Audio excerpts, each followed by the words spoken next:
આગળ વાત સુરતની કરીએ તો સુરતમાં જળબંબાકાર જેવી સ્થિતિ સર્જાઈ છે અને આ જળબંબાકાર વચ્ચે સગર્ભાનું રેસ્ક્યુ હાથ ધરવામાં આવ્યું। સગર્ભા મહિલાની વારે ફાયર વિભાગ આવ્યું છે અને સગર્ભા મહિલાને પ્રસવની પીડા ઉપટી હતી। તે દરમિયાન મહિલાને બોટમાં એમ્બ્યુલન્સ સુધી પહોંચાડી છે। ગીતાનગરમાં ખાડીપુરના પાણી હજી સુધી ઓસર્યા નથી। ત્યારે મહત્વનું છે કે જે રીતે ફાયરની ટીમ મદદમાં આવી છે અને મહિલાને એમ્બ્યુલન્સ સુધી પહોંચાડી છે।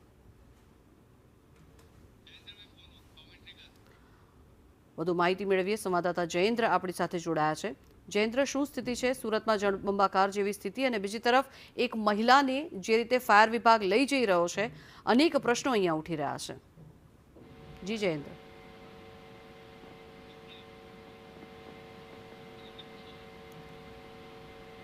જયેન્દ્ર, શું સ્થિતિ છે હાલ સુરતમાં, કારણ કે સતત 4 દિવસથી વરસાદ વરસી રહ્યો છે અને હવે તો મહિલાને પ્રસૂતિ માટે લઈ જવી પણ મુશ્કેલ પડી રહી છે।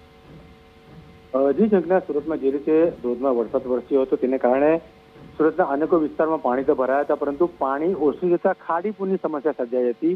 ઉપરવાસમાં વરસાદ પડવાના કારણે ખાડીમાં જે પૂર આવ્યું હતું, તે પાણી આવ્યા હતા, તે અલગ અલગ સોસાયટીના આજુબાજુ સોસાયટીઓ પાણીમાં ગરકાવ થઈ ચૂક્યું હતું અને લોકોને ભારે હાલાકીનો સામનો કરવાનો વારો આવ્યો। ત્યારે સુરતના પર્વતગામ ખાતે આજે ગીતાનગર છે, ત્યાં પણ આજે ઘૂંટણ સુધીના જે પાણી છે તે પાણી ભરાયા હતા। તે પાણીમાં જ અંદર જતા કમર સુધીના પાણી થયા હતા અને સગર્ભા મહિલા જે હતી 28 વર્ષીય ગીતાબેન, તેમને પ્રસૂતિની પીડા ઉપડતા તેમણે તાત્કાલિક ફાયર વિભાગને જાણ કરી હતી અને ફાયર વિભાગનો કાફલો બોટ મારફતે ત્યાં પહોંચ્યો હતો અને મહિલાનું રેસ્ક્યુ કરી 108 એમ્બ્યુલન્સ સુધી પહોંચાડી એમ્બ્યુલન્સ મારફતે તેમને ખાનગી હોસ્પિટલમાં ખસેડવામાં આવ્યું હતું।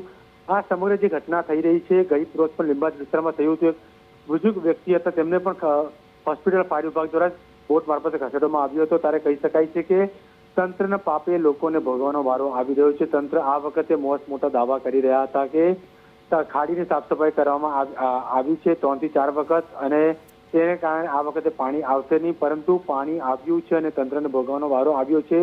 સોસાયટી પાણીમાં ગરકાવ થઈ છે, લોકોનું લાખો કરોડનું નુકસાન થયું છે અને અંતે તંત્રના પાપે લોકોને ભોગવવાનો વારો આવ્યો છે। કહી શકાય છે કે જે રીતે તંત્ર મોટી વાતો કરતી હોય છે, તંત્ર પોખર સાબિત થયું છે। ઘણા બધા દ્રશ્યો એવા સામે આવ્યા છે કે તંત્ર પોખર સાબિત થયું છે। આજે મહિલાનું રેસ્ક્યુ કરવામાં આવ્યું છે, તે ખૂબ જ ગંભીર હાલતમાં હતી, તેમને જે છે ખાનગી હોસ્પિટલમાં ખસેડવામાં આવ્યા છે। કહી શકાય છે કે મહિલાએ તાત્કાલિક સામાન્ય રૂપે ફાયર વિભાગને જાણ કરી હતી। ફાયર વિભાગ દ્વારા તાત્કાલિક ધોરણે તેમનું રેસ્ક્યુ કર્યું હતું। ગૌરીબેન સંદીપભાઈ શર્મા નામની જે મહિલા હતી, ગીતાનગર સંજીવ હોસ્પિટલ ખાતે રહેતા હતા, પરંતુ હાલ તેમની હાલત સ્થિર માનવામાં આવી રહી છે। જી સંજના। જી આભાર જયેન્દ્ર સમગ્ર માહિતી બદલ।